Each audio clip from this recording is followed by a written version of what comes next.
Hey guys, welcome back to The Readers. I hope you are having an amazing day. Let's get right into the stories. The first one is an entitled people's story. It all started subtly, as these things often do.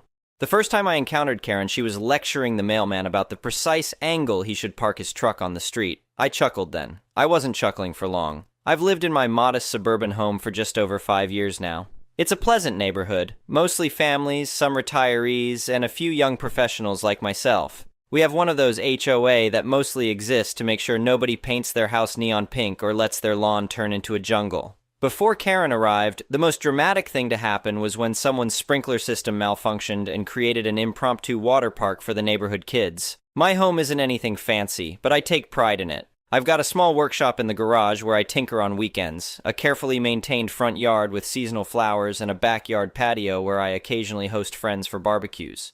Nothing that should attract trouble, right? Wrong.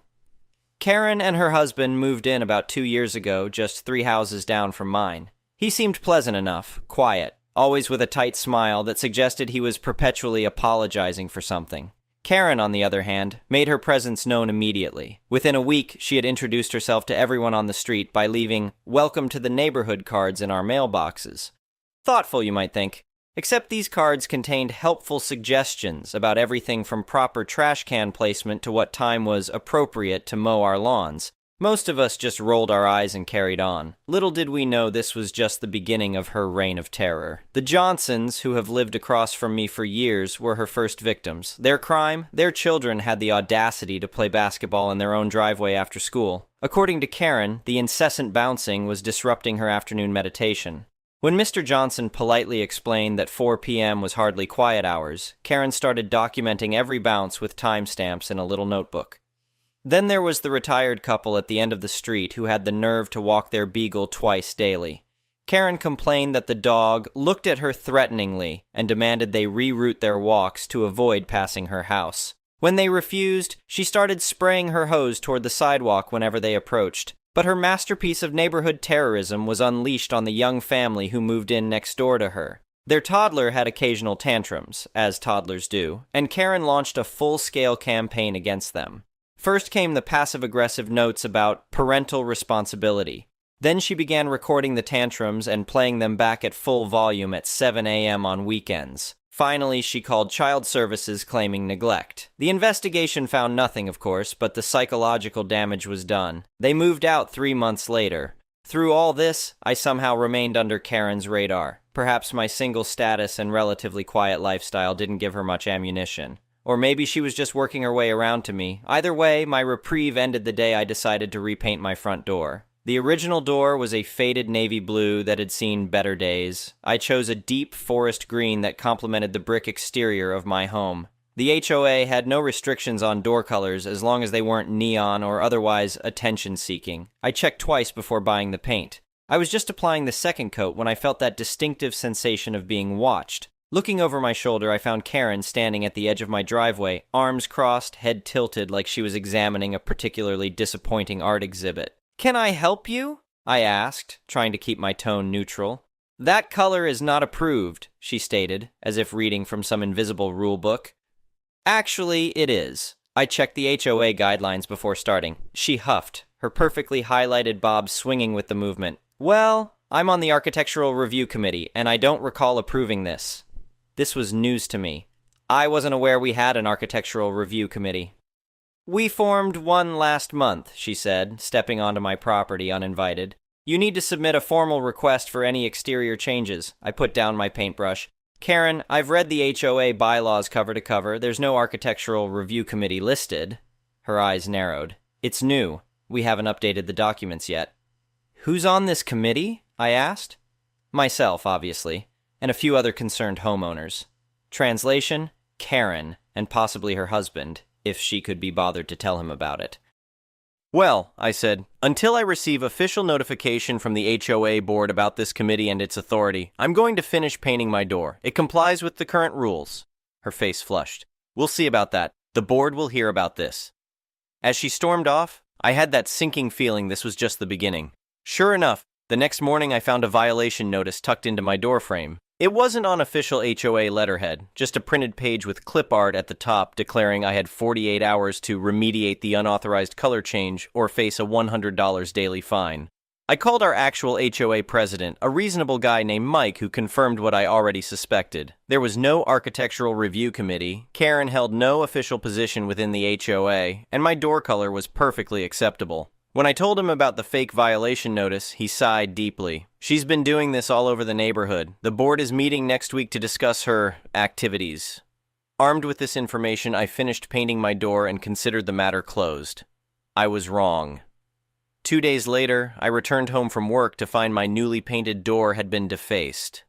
Someone had splashed what looked like bleach on it, creating ugly streaks where the green paint had been stripped away, and there, stuck to the damaged surface, was another violation notice, this one claiming my door was now in an unacceptable state of disrepair. I was livid. This was vandalism, plain and simple. I immediately called the police to file a report, though I knew without witnesses or cameras there wasn't much they could do. The responding officer was sympathetic but confirmed my suspicions. Without evidence connecting Karen to the damage, their hands were tied. That night, I ordered security cameras. High definition, motion activated with night vision capabilities. I installed them strategically, one facing my front door, another with a wider angle capturing my driveway and front yard, and a third overlooking my backyard fence.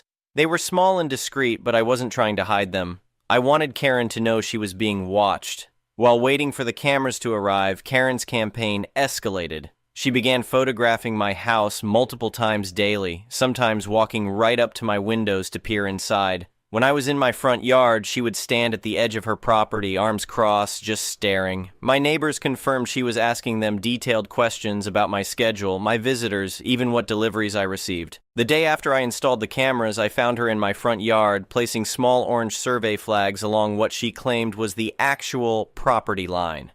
"You're encroaching by nearly 6 inches with that garden bed," she informed me when I confronted her. I checked the property survey included in my closing documents. My garden bed was well within my property line. In fact, I'd intentionally kept it a full foot away from the boundary. "Karen, you're trespassing right now," I told her calmly. "Please remove these flags and leave my property." "This isn't your property," she insisted. "I've lived here longer than you, and I know exactly where the lines are." This was a blatant lie. I'd been there 3 years before her arrival, but arguing facts with Karen was like trying to nail jelly to a wall. "I've asked you to leave. If you don't, I'll call the police and report you for trespassing. Also, you should know you're being recorded right now." I pointed to one of my cameras. Her eyes widened momentarily before narrowing to slits. "You can't record me without my permission. That's illegal." "Not on my property, it isn't." She snatched up her flags and retreated, but not before promising, "This isn't over." Over the next few weeks, Karen's behavior became increasingly erratic. She filed daily complaints with the HOA about nonsensical violations, my garbage cans being visible from the street on trash day, my grass being too long, it wasn't, even claiming my car was leaking oil on the street, it wasn't even parked on the street. The HOA board, now fully aware of her pattern, began requiring photographic evidence for all complaints. This didn't deter her. She simply started fabricating evidence, submitting heavily edited photos or pictures taken at misleading angles. Then came the mailbox incident. I returned home one evening to find my mailbox hanging off its post, the metal box dented as if struck by something heavy. My security camera had captured the entire event. Karen, wielding what appeared to be a baseball bat, deliberately smashing my mailbox while glancing furtively around to ensure no one was watching. She hadn't noticed the camera. This was more than harmless neighborhood drama. Damaging a mailbox is a federal offense. I took the footage straight to the police station. The officer who reviewed the video was unequivocal. "This is clear evidence of criminal damage to mail receptacles. We'll be paying her a visit." I almost felt sorry for Karen when I saw the police car pull up to her house the next day. Almost. She wasn't arrested. First-time offenders typically receive warnings for mailbox vandalism unless the damage is extensive. But the officer made it clear that any further incidents would result in formal charges. Karen was required to pay for a replacement mailbox and installation.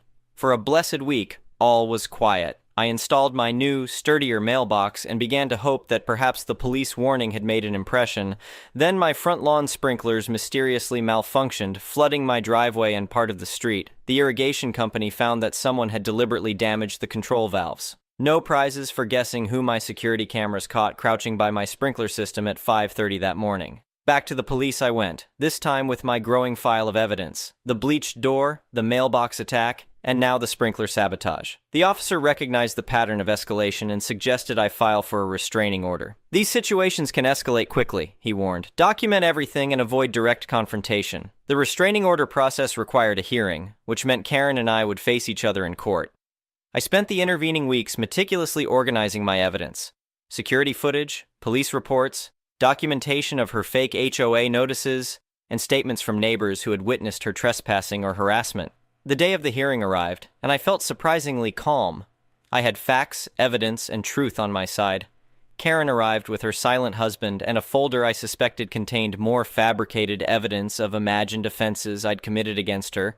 When the judge called our case, I presented my evidence chronologically, speaking clearly and sticking to verifiable facts. The security footage was particularly compelling. It's hard to argue with video showing you vandalizing someone's property. Karen's defense was a masterclass in Darvo: deny, attack, reverse victim, and offender. She claimed I'd been harassing her, that my cameras were invasive, that I had turned the neighborhood against her. She even suggested I had damaged my own property to frame her, despite clear video evidence to the contrary. The judge was not impressed. He granted the restraining order, prohibiting Karen from coming within 100 feet of me or my property for 1 year. "Ma'am," he said to Karen, "the evidence clearly shows a pattern of harassment and criminal damage. I strongly suggest you cease all contact with your neighbor and seek professional help for anger management." I thought that would be the end of it. A court order, I reasoned, would surely give even Karen pause. Once again, I underestimated her determination. Less than a week after the hearing, I received a certified letter from an attorney representing Karen, claiming that my property line was incorrectly drawn and that a portion of my front yard, including part of my driveway, was actually on her property. The letter demanded I cease and desist all use of the disputed area immediately. This was absurd on multiple levels. For one thing, our properties didn't even share a boundary line. There were 2 houses between us.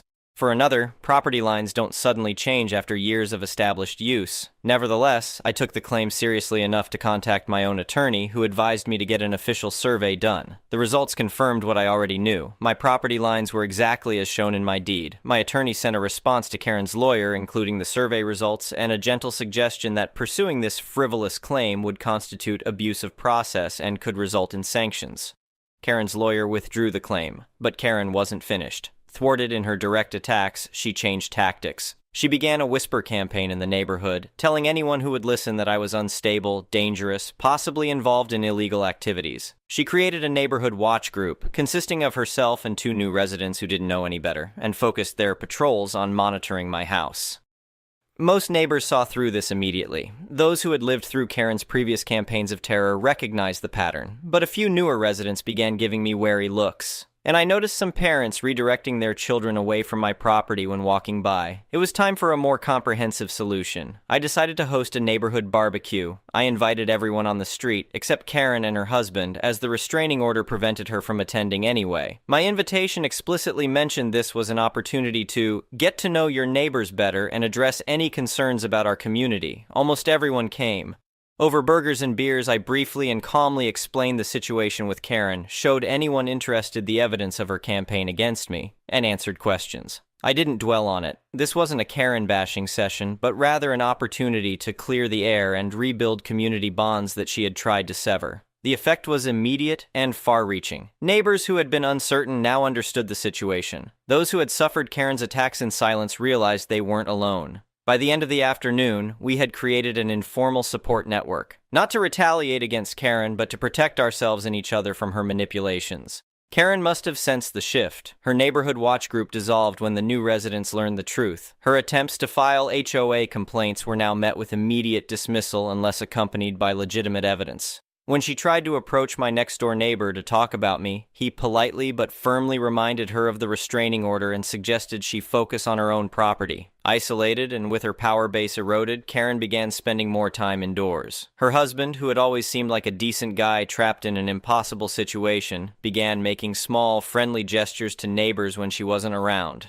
A wave here, a brief chat there. I almost felt sorry for him. 3 months after the restraining order was issued, a "for sale" sign appeared on Karen's lawn.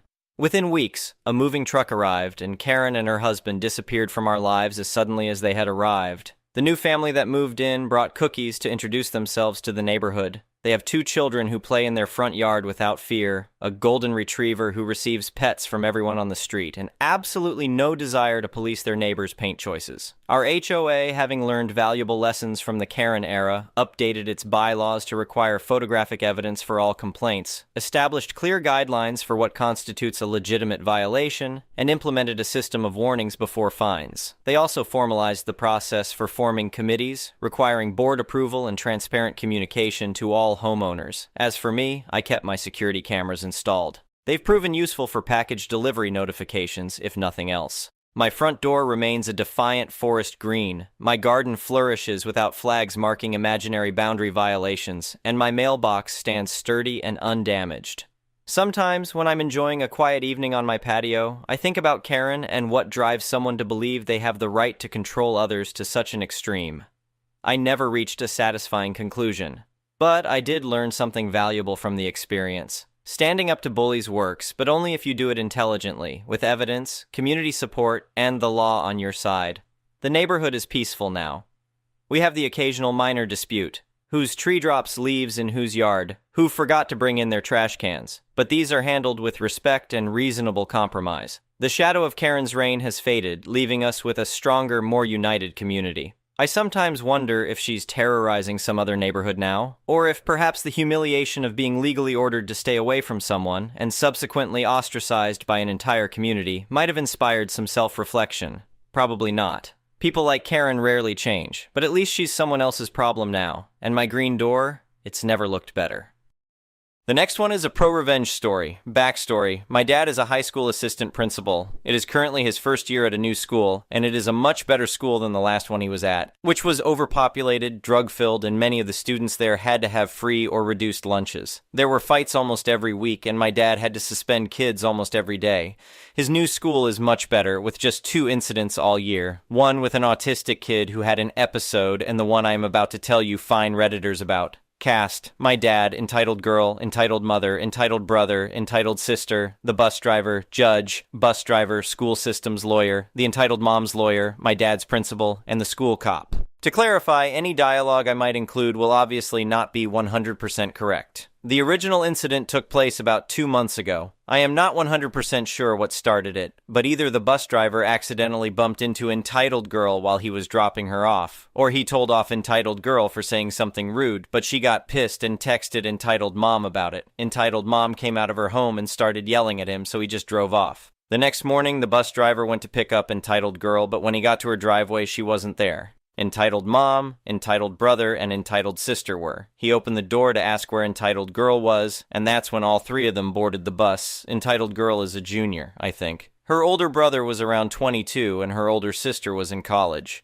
These people were all adults, and all 3 of them started screaming at the poor bus driver, threatening him, calling him slurs, and telling him off. The rest of the kids on the bus were expectedly scared. The moment the 3 of them got off of the bus driver sped away. The one thing the entitled family forgot to think about was the fact that there are 4 HD cameras equipped with audio sensors on every bus in our county. They caught everything. The poor dude got the rest of the kids to school and went straight to the front office. My dad was pissed. He got the video feed from the bus, called his school cop, who called some other cops, and had entitled mother's ass arrested for malicious harassment, intimidation, trespassing, and a few other things.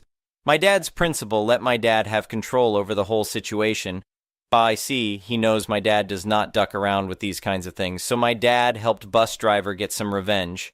First, he had entitled girl switch to a different bus route so she couldn't mess with the bus driver anymore. Then he had entitled brother, entitled sister, and entitled mother permanently banned from the school grounds, and then he gave the bus driver a month of paid time off. These were just petty revenge, if that. Working with their lawyer, my dad got statements from most of the kids who were on the bus, and they decided to press charges against only entitled mother and entitled brother, who had apparently been in the middle of a 6-month probationary period for a different crime, so he was essentially guaranteed jail time. Going into the trail, 6 weeks ago, nobody expected entitled mom to get any more jail time than a week, if that. My dad, his principal, and the school cop were all in the courthouse in case they needed to be called as witnesses. They were not. Their lawyer made his remarks, and entitled mom's lawyer just tried to reduce her sentence reduced. He knew they were going to lose. The videos weren't even shown to the judge BC. There was so much other evidence. But the judge surprised everyone when he gave entitled mom a 30-day sentence. He made it very clear to her that she had threatened the life of a man, endangered kids, and trespassed on school property for no reason besides that the bus driver had told off entitled girl and that she should be punished accordingly. My dad and his principal were trying not to cheer, but that wasn't even the best part. Entitled brother skipped his trial. They were back-to-back trials, so there is no way he could have forgotten. The judge immediately issued a bench warrant for his arrest. He was caught the next day in entitled mother's house, and when brought in front of the judge, he was given a year in prison for breaking his probation, skipping his trial, and for the same charges as his mother. If that isn't pro-revenge, I don't know what is. As for entitled girl, she switched schools. My day has told this story to almost everyone he knows, as he finds the almost instant karma hilarious. If he had a Reddit account, I'm sure he would have posted it everywhere.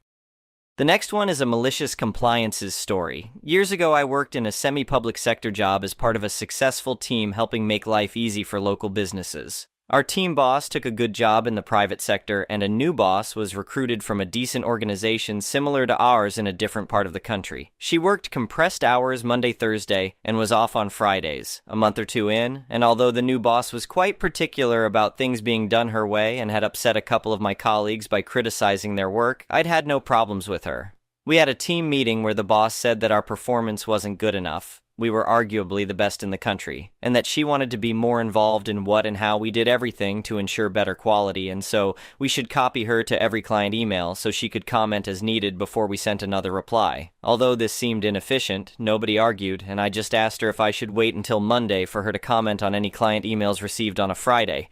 I can't remember exactly what she said, but at the end of the meeting she asked me to stay behind and then told me in a heated tone that my question was bullying behavior, that it was unprofessional to ask the question in front of the team, and said that my actions were the sort of thing that HR would see as grounds for dismissal and that I should be very careful in future. I told her I understood, and we returned to our desks where I wrote up every single detail of the entire meeting and interaction and sent it to the head of HR with the explanation that as bullying was very serious and may not be reported by the victim, I felt duty-bound to report myself. I also laid it on pretty thick about being appalled by my unprofessional behavior and the fact that my career was likely at risk, and I clearly had a desperate need for training and discipline to fix my dangerous ways.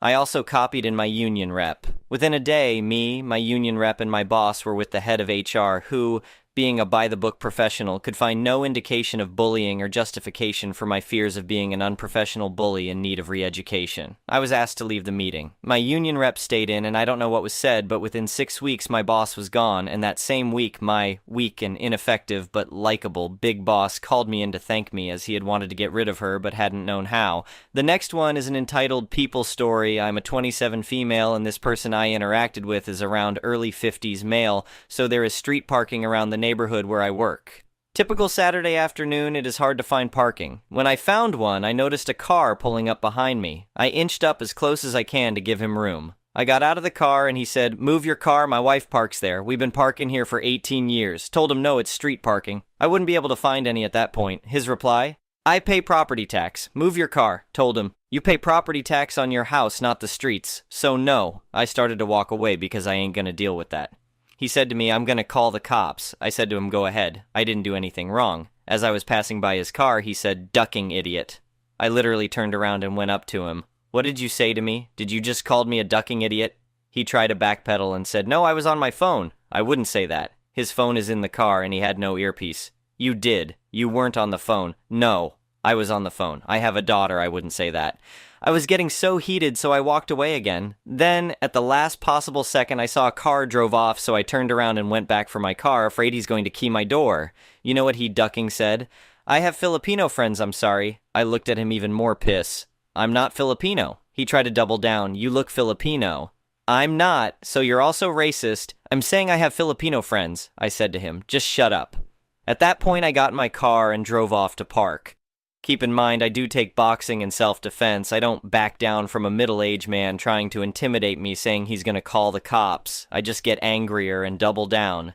And then to top it off, he assumed my race is Filipino, so that made me more pissed. Thank you for letting me vent. Dumb ducks who thinks he is entitled to street parking just because he pay property tax.